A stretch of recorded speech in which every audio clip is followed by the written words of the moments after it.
Hello, everyone. My name is Jeremy Vargas from Counseling and Psychological Services, and today we're going to be talking about New Year's resolution. Now, before we begin this conversation, it is not the 1st of January, it is almost the end of January, the month. And the reason why we're having this conversation right now is because this is around the time more than 50% of the people that have made New Year's resolutions have fallen off. They have either decided to forego trying to do the New Year's resolutions, or they've found something else to motivate them, but they just don't care at this point, and the hype of the new year has already died down. So that's why we're talking about New Year's resolutions around the end of January. Before we go into it fully, I want to also acknowledge the fortitude and the strength of everyone, really, because last year, 2020, was a trying year in terms of the pandemic adjustment, the political change. A lot has happened, and we are all still here. So let us take a moment for those of us that didn't make it to 2021 and honor their memory.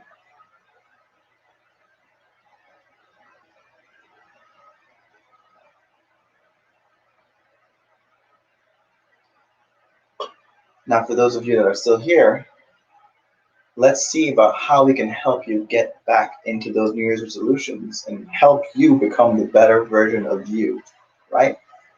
So, before we begin, let's talk about the history of New Year's resolution. Where did it originate from? Uh, Dating back about 4000 BC was the in the early Mesopotamian time. That's when New Year's resolution was last seen, I should say, because they date backwards, right? It was the furthest from our time where they have records of keeping a resolution for the year. And it originated because back then time was measured by the growth of barley. So the new year would start with the new planting season of barley.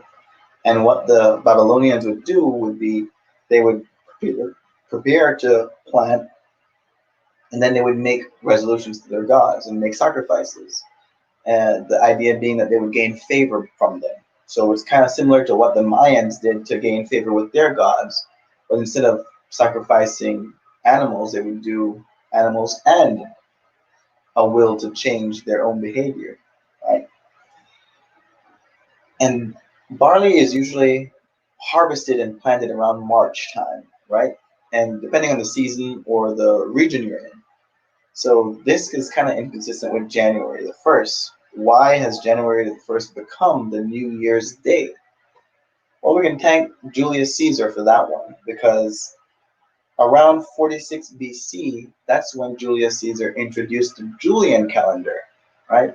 And the motivation behind that was because the Roman Empire was so big that they had a lot of different regions in it, and they all measured time differently.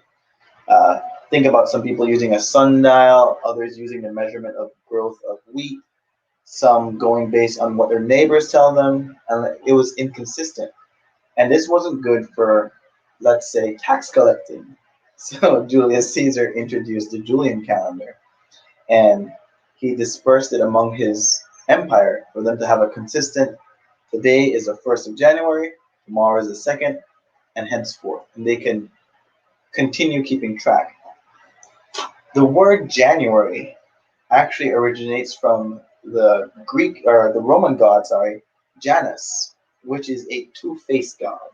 And the idea it's not two-faced like I say a comment to you and then I'm thinking something else in the back of my head. No, not that two-faced. It is literally having two faces. So one facing forward and one facing backward. And in Roman mythology, it was seen that Janus was the god of progress. He would look to the future to see the things that he would accomplish, and look to the past to see the things that he has tried and what he won't do and what he will do, right? So it's perfect for January the 1st for a resolution because the god Janus would be the one to say, what did we do in the past and what are we going to do in the future, knowing what we did in the past, right? So that's why it became January the 1st. Now, they would all make resolutions. Roman soldiers, the empire itself, and they would make resolutions to each other and to their commanders. So what the Roman soldiers would do would be they would verbalize their commitments. I'm going to do this more. I'm going to exercise more. I'm going to quit smoking. I'm going to become the best tax collector, right? And they would verbalize these things to give themselves accountability. And the hope was that if they maintained to it, Janus and all the other Roman gods would look down on them with good favor and bless them. So, how do we keep our resolutions? Well, first, let's talk about the most common resolutions for 2021. According to Go Skills article by Brad Zomick, the most common resolutions for 2021 were exercise, lose weight, get organized, learn new skills, live life to the fullest, save money, spend less, quit smoking, spend more time with family and friends, travel more, and read more. Now, at face value, all of these resolutions sound like things we all would be motivated to do at any point in time in the year. But life happens, right? And things get hard to follow through on. For example, reading more.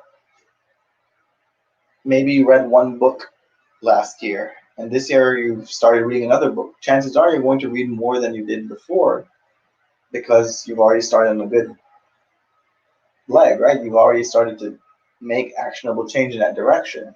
But how do you commit to it? How do you keep going with it? That's where Professor John C. Narcross comes in. He wrote an article in 1989, right?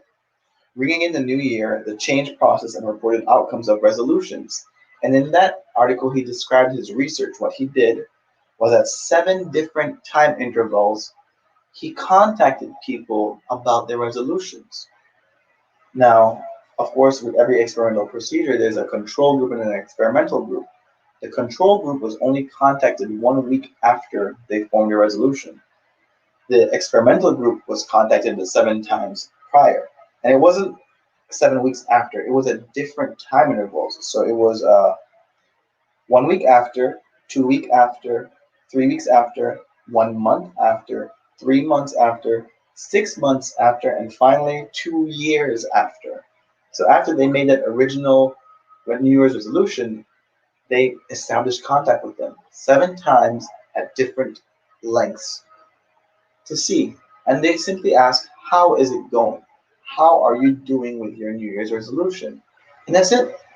And they found that the people that they asked and that they checked on were 10 times more likely to follow through with their New Year's resolution. Now, I don't know about you, but that 2 years later part kind of trips me up a little bit because what if they made the same New Year's resolution again, right? What if they changed New Year's resolution? But they found that they were 10 times more likely to be consistent with their New Year's resolution. He also found that participants who were 10 times more likely to succeed in their New Year's resolution were 14 times more likely to fail at maintaining that New Year's resolution. Right? So that's an interesting dynamic because he's not saying that you're 10 times more likely to do it if people hold you accountable. He's saying that you're inclined to do it more despite failing at doing it. So it isn't just because I call and check in on you that you're more motivated to do it. It's that when I call to check in on you, you realize that you failed at it and you try again and you keep on trying and you keep on trying, right? It is that action of not giving up that made them successful with their New Year's resolution.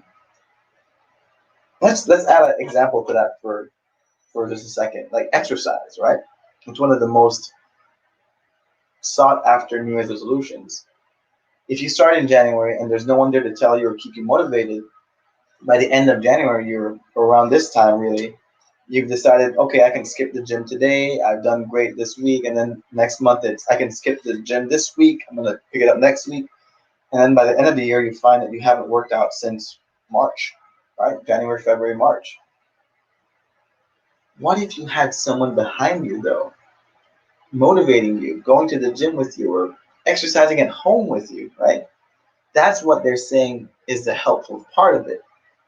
And they're not saying that you're going to consistently go to the gym every day for 365 days a year. No, they're saying that you're going to have a commitment, maybe fail a couple times, and then maintain that commitment because someone else is behind you, right? Holding you accountable. So it's like your best friend who goes to the gym with you or goes on a run with you, and they call you up on a weekend and say, "We haven't been running in 2 weeks. What are you doing? Let's get out there." And then you're inclined to say, "You know what? You're right, because I said I wanted to do this, and I want to do this, and you're there helping me, so I should put the effort too." And that's what happens, right? So that's what that research found. It wasn't that reminding you gives you more motivation, but reminding you brings you out of that failure and allows you to motivate yourself, right? But what if you don't have someone else there? What if there is a limited level of interaction, for example, in a pandemic, right? You can't really go to the gym. So what can you do? Well, Dr. Tali Sharp in 2014 had a TED talk about how to motivate yourself to change your behaviors. It was TEDx Cambridge. And she found that there was three different processes to help motivate people to complete tasks, right?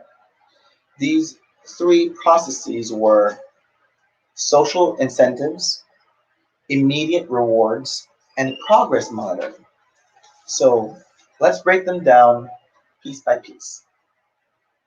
Social incentives. Now, this is one of the more easier ones, and you see a lot of people doing it on Facebook or Twitter or Instagram, Snapchat, all the different social media platforms, right? It is letting others see what your resolution is and what you're committed to, right? Because we are human beings, we're social, we're not isolative creatures. We're not like the millipede or the centipede that lives under a piece of bark and stays there solitary. No, we crave others, right? And it's kind of what has made the pandemic kind of difficult. So we had to learn to adapt. We have to engage through other means other than in person, which is where these videos come in handy. Zoom, Google Meets, and so forth, right? Social incentives help you maintain your resolutions because you feel the desire to look good for others. Now, it's not a vanity thing, right? It is I said I want to be the best version of me. This thing, this keeping up with my exercise is going to help me achieve that. So I'm going to tell everybody so that they can remind me of my goals, right? And you want to make sure that you complete your goals and you feel that pressure because others are there, right? And that's the point. That's what social incentives does. It, it helps you to motivate your own self because you don't want to fail. Immediate rewards. Now, this one's actually interesting because how would you reward yourself? If you're an adult and you live by yourself, you have full control of everything in your environment. So, how would you limit yourself to motivate yourself? Accountability, right? Let's say you have a favorite TV show or a favorite food, favorite snack, maybe even playing video games, right? So you tell yourself, I can't earn this thing until I've accomplished XYZ. I can't eat ice cream this week unless I've exercised at least 3 times a week. And then there you go. That's your accountability right there. And your immediate reward, right? So let's say you set it up at a 1-by-1 ratio from the get go. Every time you exercise, you're going to eat ice cream afterwards. Every time you exercise, you get to eat your fried tacos or your fried chicken, those foods we don't normally eat because we feel like they're unhealthy for us. Let's say every time you work out, you've earned the right to eat that. You're gonna work out more because it's something that you want and you're rewarding yourself for working out, right? It's behavior modification. It is changing how you interact with exercise because you get this good thing after you do it. Similarly with your other New Year's resolution, reading more. After you read 10 pages, you get to eat a piece of chocolate or you get to eat chips. You can even say, I'll read for 20 minutes, then I get to watch a show for an hour, right? That's your incentive right there. That's your immediate reward that you get, right? And that's going to help push you past that point of, I can do it tomorrow. I can do it next week. I'm gonna have more time this weekend, right? The third thing is progress monitoring. How do you know you're keeping up with your New Year's resolution if you don't track it? I like to tell people that you don't know where to make change if you don't know where change needs to happen. So it's good to say, I need to be healthy, I need to exercise more. But how do you know? Like, what is your baseline and how do you know you're getting above that? A lot of people use their weight or BMI, and those are things that are good, but they're not completely accurate, right? So you got to use different methods. Maybe a step counter, or how many times you go for a run, how many times you go for a walk. Going on YouTube and finding those high intensity training videos, or even the low ones, the ones that are stretches and exercises, right? You can track your progress by using those because every time you watch a video for exercise and you do something, like you do some of the things that it's saying, track it as one. At the end of the week, do a tally. Okay, I wanted to accomplish at least 10 videos for the week. I've only did 6. I was so close. I can make it to that 10 next week. That's it right there. That's your motivation, right? You know it's an achievable goal. Now, don't set things crazy like I'm going to work out 40 hours this week because that's not an achievable goal for you. Start small and work your way up to that big goal, right? Track your progress as you're earning the smaller things and then you increase it. So maybe start with a beginner workout video that's only 5 minutes this week. Next week do the same. The following week, maybe find a 10-minute long beginner video. Do the same for the following week. Then by next month, you're already jumping up to a 15-minute video, right? As opposed to doing nothing, right? And that's helping you maintain that New Year's resolution for exercise. So the 3 processes that you should consider when trying to maintain your New Year's resolution is social incentives, immediate reward, and progress monitoring, right? And those are 3 things that you can do at home for yourself. You can go on your Facebook right now and tell everyone that I want to lose 10 pounds by the end of this year. I want to be able to run a marathon. I I want to be able to walk up and down the stairs 20 times without feeling winded. Right? You can even say, I want to be able to eat healthier, and then track your progress, and then give yourself rewards for accomplishing these things, right? Now, the New Year's Day has long been gone, and New Year's resolutions have been done since the 1st of January. But that doesn't mean a resolution can happen throughout the year, right? You can have a resolution any time of the year. It doesn't have to be the first. It could be today. So why not do it today? Why not set a resolution for yourself to be a better version of you and ask your peers to help you with that process? Because yesterday's gone, right? There's nothing we can do to get back yesterday. We're here in the present, and we have a lot of opportunities in the future. So let's not put off for tomorrow what can be done today. And always remind yourself, anything worth doing is worth doing poorly. So just start. Just get yourself into doing it, right?